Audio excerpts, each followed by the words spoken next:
কি হয়েছে? কালকে আমার ছেলে আরো 5 জন গাড়ি অ্যাক্সিডেন্ট হয়েছে মানিকনগর। ওখান থেকে বিশালগড় পাঠাচ্ছে, বিশালগড় থেকে হাঁপানিয়া পাঠাচ্ছে, হাঁপানিয়া থেকে ডিবিতে আনছে। ডিবিতে আনার পর ত্রিপুরার স্বাস্থ্যকেন্দ্র এমন পজিশন, এমন খারাপ, কোনো চিকিৎসা নাই, কিছু নাই, কোনো ডাক্তার নাই, কোনো নার্স নাই, কিছু ধরে না। রুগীর সঙ্গে যে থাকে তাকে ভিতরে ঢুকতে দেয় না। তারপরে অনেক কিছু মানে এমন কোথাও চিকিৎসা নাই, অথচ রুগীর সঙ্গে যারা যাইব তাদেরকে তাড়িয়ে দেয়, এখানে ভিড়তে পারবে না। আর রুগীটা এখানে মরে দেবো। তারপর এমআরআই করাইবে, এমআরআই করার পরে বলতেছে তারা পূজার বন্ধ, 7 তারিখে করাইবো। ইমার্জেন্সি রুগী, অ্যাক্সিডেন্টের রুগী যদি পয়রা এখানে হসপিটালে পয়রা মরে থাকবো 7 তারিখের জন্য নাকি? আমরা গরিব মানুষের জন্য কোনো স্বাস্থ্য পরিষেবা নাই নাকি?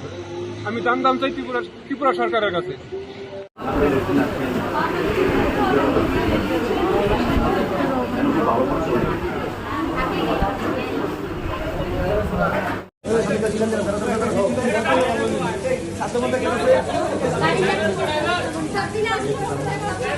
ড্রাইভার আরো দূর আনতে গেছে।